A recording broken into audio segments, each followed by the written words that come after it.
dumaan ng presidente, gusto talaga kalkalin yung konstitusyon.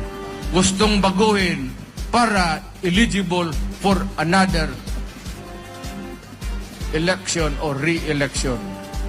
But sino ba ang nagsabi sa iyo, magandang lalaki ka, na enjoy ang mga taong bayan manood sa iyo for 12 years? Gusto ng tao 6 years lang. Tama yan. Tama yan. Ako for 6 years, bumaba ako.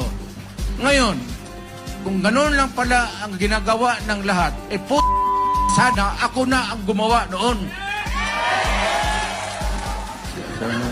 Oh. Sige, tira. Karami kong binaril na sos.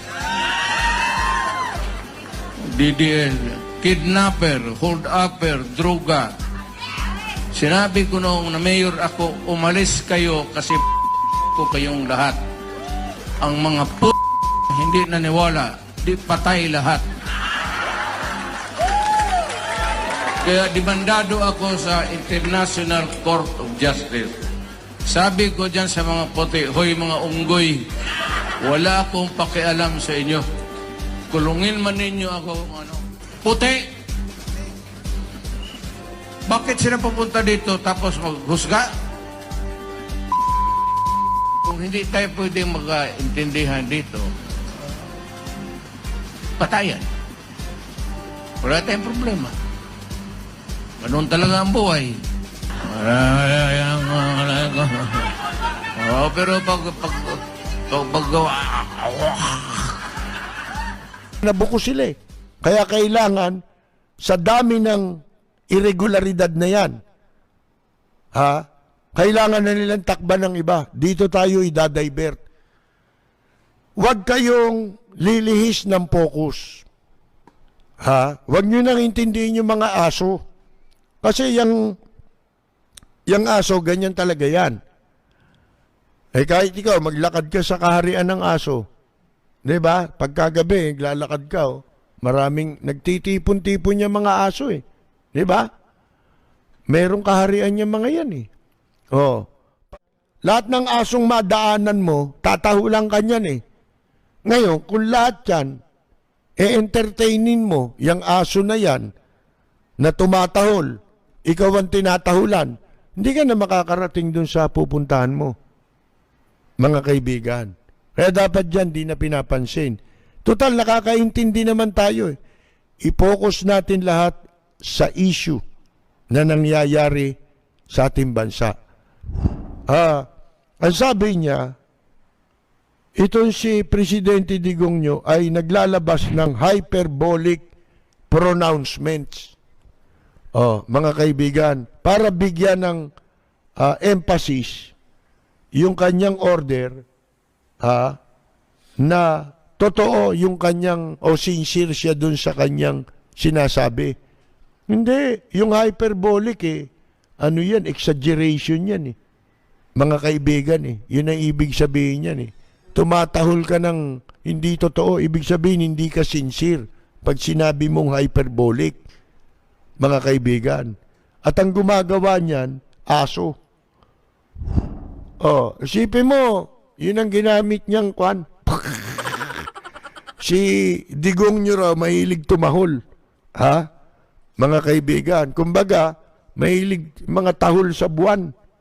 Kasi akala nung ni Presidente Duterte, kaya siya tumatahol sa buwan, akala niya yung buwang keso.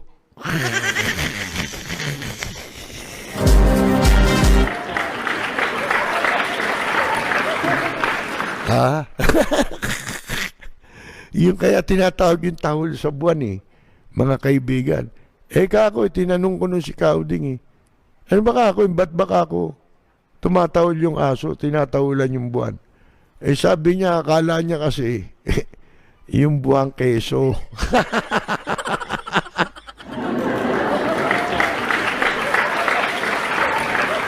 Ngayon, ito tatapatin ko rin kayo. Alam nyo, tuwing may mga maling nangyayari sa gobyerno, ito, pagkatapos nating ibalita, gumagawa tayo ng komentaryo natin, ng ating opinion base dyan sa mga pangyayaring yan. Ngayon, hindi lamang ho ganun ang ginagawa natin. Kasama sa ginagawa natin, lagi nating iniisip sa pagsasalita natin bago natin i-discuss ang issue o pag-usapan ng issue. Kasama dito yung binibigyan natin sila lagi ng benefit of the doubt na sinasabi. Pero kahit anong benefit of the doubt, ang aking, halimbawa, yung sitwasyon, bibigyan mo ng kwan yun eh. Ano kaya talagang nasa, ano nito, talaga bang hindi nito sinasadya? Talaga bang hindi nito halimbawa sa pagnanakaw, di ba? Talaga bang hindi nito kinukonsinte ang mga magnanakaw, ang mga abusado sa kanyang administrasyon? Kahit anong benefit of the doubt ang gusto mong ihalo, ha? Para manuman lang hindi maging ganap ang iyong suspecha, di ba? Wala eh. Wala tayong makita eh. Unang-una, kung talagang galit ka sa mga magnanakaw, dapat may naipakulong ka na. Malaking tao. Di ba? Nasaan yung mga sumabit dito sa anomalya? Nagkakaso ba sila? Wala eh. Mga kaibigan, halimbawa, sa kaso ng droga, ang dami niyong pinatay, puro mga maglulupa, mga nakatsinelas, nakapaapa, ang dudumi. Ibig sabihin wala yun. Hindi talagang pusher yun. Mga kaibigan. Nasaan yung drug lord? Nasaan yung drug trafficker? Di ba? Wala eh. Kaya, yung benefit of the doubt, bigyan mo man sila ng konsiderasyon, di ba? Gusto man natin silang bigyan ng konsiderasyon upang maging patas ka talaga eh. Paano ka may patas pa bang pag-uusapan dyan? Nasaan yung drug lord? Sige nga. Nasaan yung mga magnanakaw ng malalaking isda? Nasaan?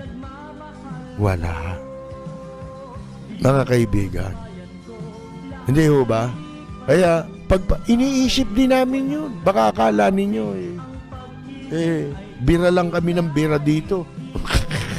Mga kaibigan, ha?